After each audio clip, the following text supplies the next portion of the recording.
TitleMatchNetwork.com. Did you also worked for Leroy McGurik? I did work for Leroy McGurik. Yeah, one of my few incidences where I had conflict. Leroy McGurik's was blind, obviously. His wife and daughter, who briefly worked for, I think, WWE way back when as an announcer, and Doug Summers. And she used to be married to Brian Blair as well, I think, before Doug Summers married her or stole her away from him. But when I went to work for Leroy, it was one of those interim things where I wasn't in Europe, and I was just looking for 3 months worth of bookings. And so I went down to work for McGhirk. And we had a good crew down there. I mean, there was myself, Skandor Akbar. You were managed by him, I believe, right? Yeah. There was Ricky Morton, Eddie Gilbert.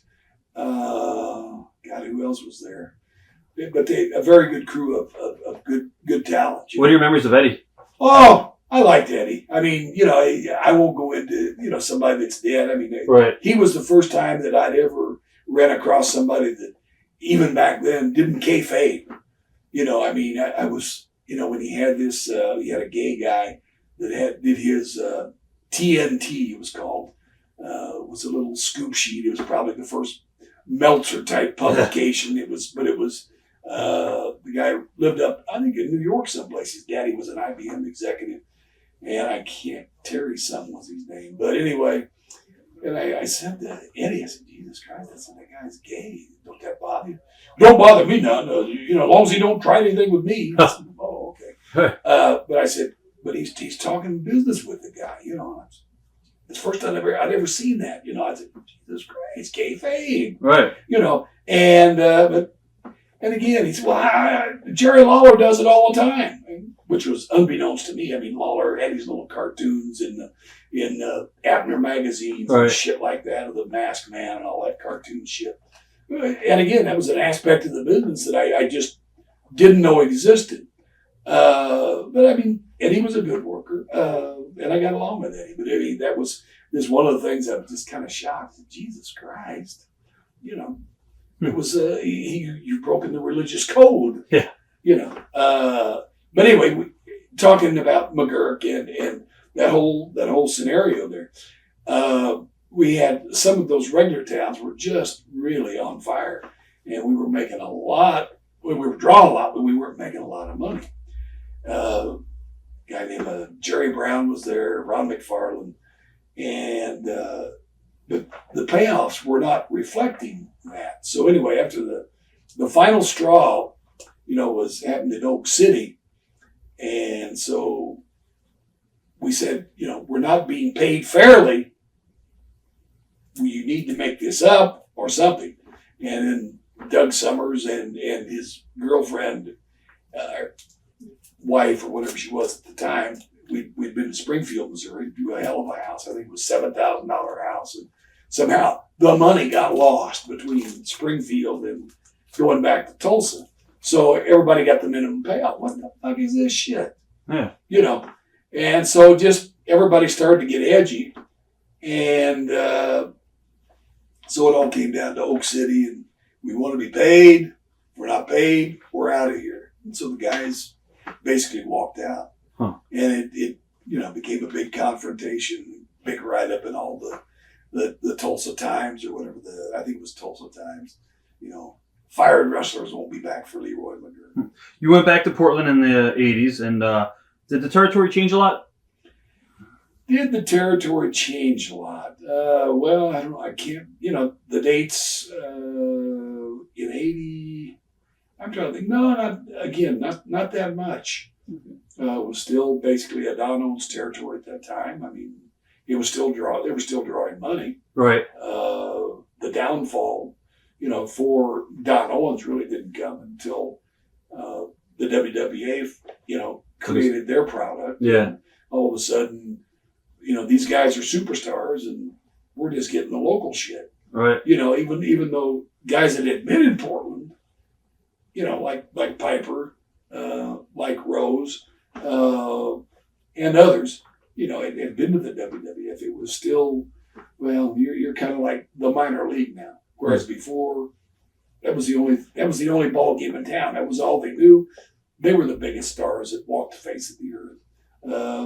That would, probably be about the only change that I could, point to. I mean, nothing really changed. I mean, no matter what Don Owens would have done, his 2-camera shoot wouldn't have been able to, compete with, Vince's 35 cameras, Right. overnight editing to, edit 35 cameras down to an hour show. So, I mean, how would you compete with that? What was the hardest thing for you to pick up? Was it psychology, or was it learning how to take bumps and stuff?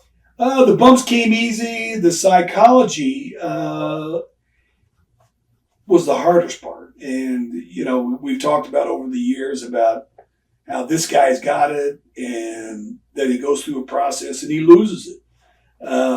With me, I think that it took about probably 12 to 13 months of working 6-7 days a week to pick up the psychological aspect of it. In other words, everything that you do in the ring has got to mean something.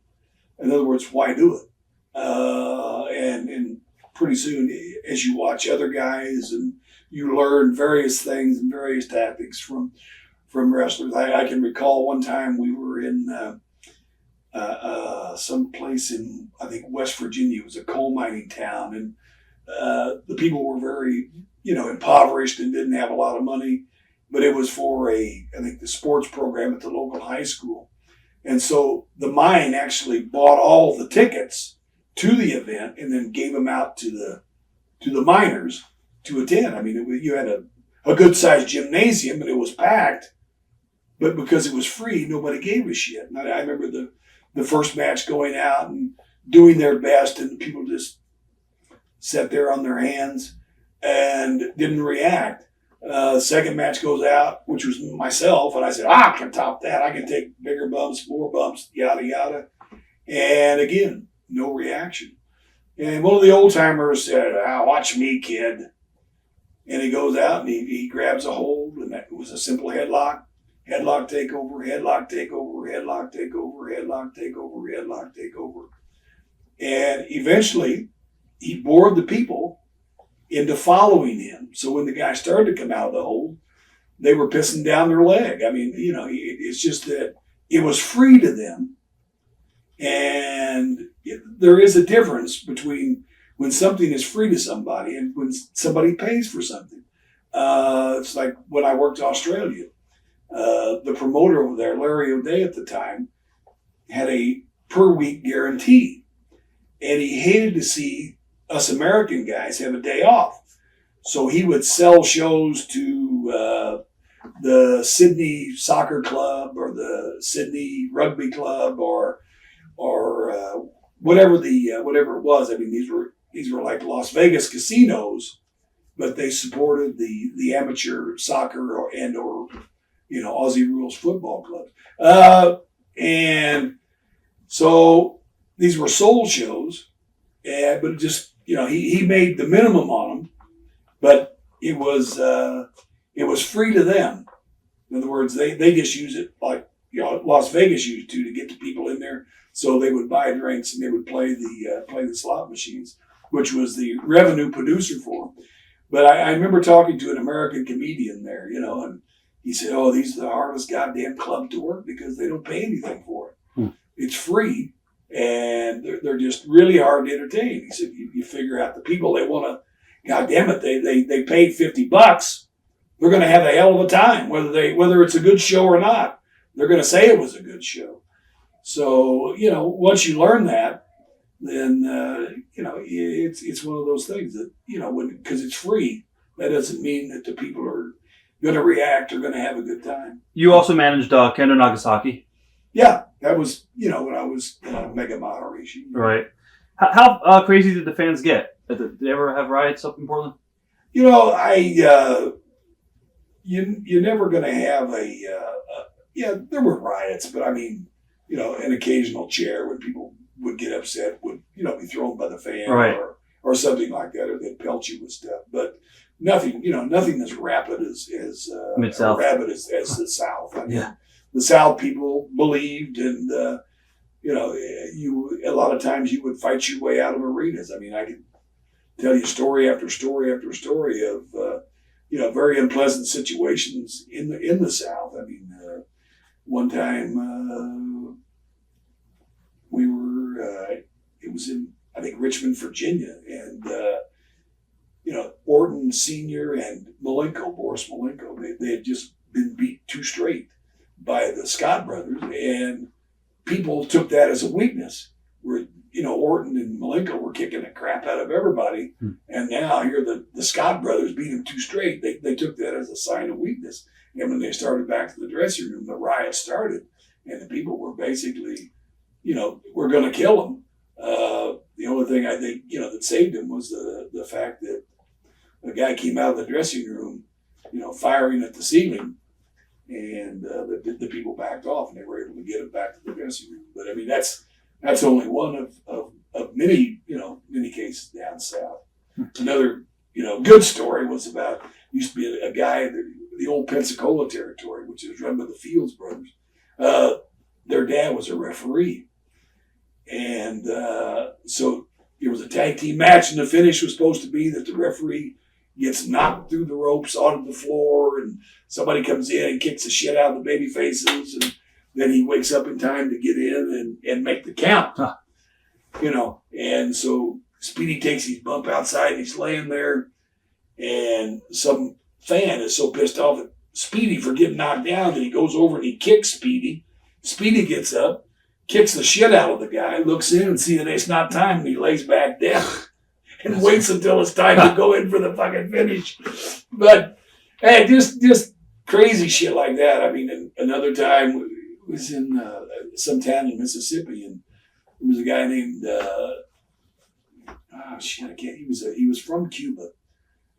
But anyway, his gimmick was he wore this little scarf around his neck. Well, he would take the scarf off and stick it down his tights. Right. Then when the opportune time came, in your 2 out of 3 fall match, he'd lose the first fall, second fall, he'd choke the guy out. He'd get his little thing out, wrap it around his neck, and just choke him till he was out, win the fall.